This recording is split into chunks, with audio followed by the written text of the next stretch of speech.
2800 euro bize ödeme yapacaksınız. Ne kadar? 2800 euro. Bu ödemeleri yapacağınız takdirde vizeleriniz geldikten sonra diyor bu ödemelerinizi yapacaksınız. Bir gün bize haber verdiler ve dediler ki işte vizeleriniz gerçekleşmiş, gelin ödemelerinizi yapın, yaptıktan sonra ayın 8'inde sizi hacca göndereceğiz. Şimdi bizim asıl muhatabımız olan Faruk Akın, kendisi şu anda Mekke'dedir.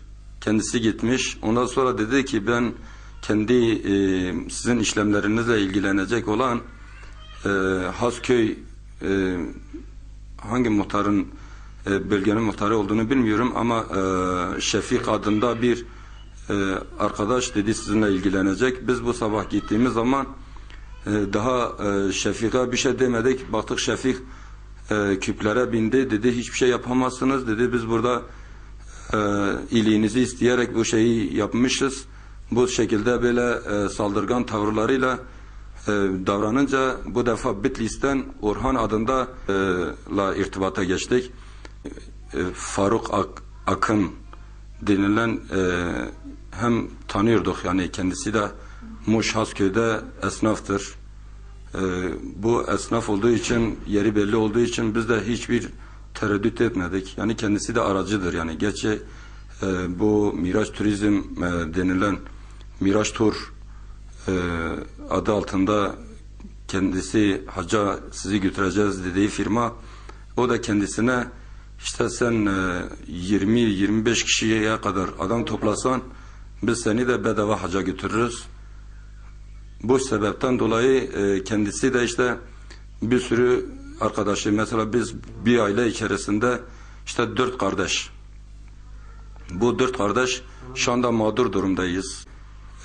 İstanbul'da olduğunu söyledi ve İstanbul'da ben şu anda işlemlerle ilgileniyorum. 1 saat 2 saat sonra size dönerim dedi. Bu 1-2 saat geçtikten sonra bize acı haberi verdi. Dedi vallahi dedi kesinlikle iptal olmuş. Dedi kardeşim biz yasal olsa ne şekilde olursa olsun biz bu haklarımızı arayacağız dedi. Ne yaparsanız elinizden geleni ardınıza koymayın. Bunu dedikten sonra bu mağduriyetlerin, bu şirketlerin daha da milleti mağdur etmemesi için bunu halkımızın duymasını istedik.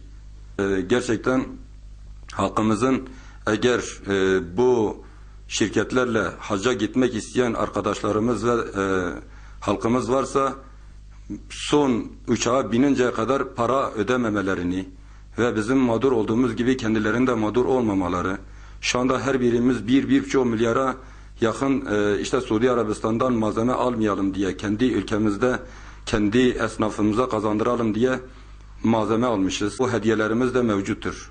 Gerekiyorsa gidip evde onları da görüntüleyebilirsiniz. Her birimiz en az 1,5 milyara malzeme almışız.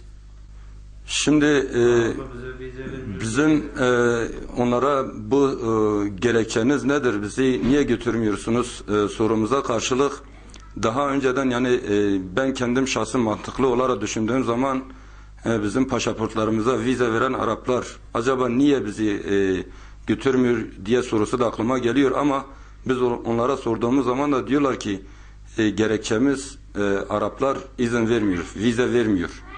Acaba Araplar biz onlara sorduğumuz zaman pasaportlarımız vize verilmiş mi? Demişler, bize dediler ki hiçbir problem kalmamış, kesinlikle gidiyorsunuz. Bize belgeleri de gösterdiler. İşte şu anda vizeleriniz yapılmış, pasaportlarınızla ilgili Suudi Arabistan'da da hiçbir aksilik yoktur ve şu anda da bu aksiliğin Suudi Arabistan'dan çıktığını söylüyorlar bize ve biz de buna inanmıyoruz. Yani biz buradan bir netice almayınca o Bitlis'teki Orhan'dan irtibata geçtik. Akşamdan o bize böyle telefonlarımıza cevap vermeyince dedi saat 12'de ben size haber veririm saat dedi muhtemelen saat 6'da uçağa bineceğiz. Yani bugün. Saat 6'ya kadar da bekledik. Sabah namazını kıldık. Ondan sonra telefon açtık. Telefonlarımıza cevap vermiyor. Yani bu telefonlarımızda da mevcuttur bu aramalarımız. Bu böyle olunca ondan sonra biz baktık saat 10'da Orhan bize cevap verdi. Dedi ki ben bugün saat 4'te saat kaçta gideceksiniz haberini vereceğim size. Bugün itibariyle saat 4'te Orhan'ı aradığımız zaman baktık Orhan bize bazı böyle nehoş kelimeler söyledi. Dedi ki vallahi dedi büyük bir ihtimalle yani dedi iptal olma durumu vardır. Dedi ben 1 saate kadar size haber veririm. Ondan sonra 1 saat geçtikten sonra tekrar biz Orhan ile irtibata geçtiğimiz zaman Orhan dedi ki kes dedi sizin şeyleriniz iptal olmuştur. Ben dedim kardeşim dedim eğer bu kesinlikle böyle bir şey olmuşsa dedim ben bunu halkımızı bilgilendireceğimin şeyini ona verdim. Dedi ne şekilde yapacaksın? Dedim ben bunu medyaya veririm. Elbiselerimizi de çıkarmışlar. Diktirmişiz hazır vaziyette. Biraz ancak koy ki.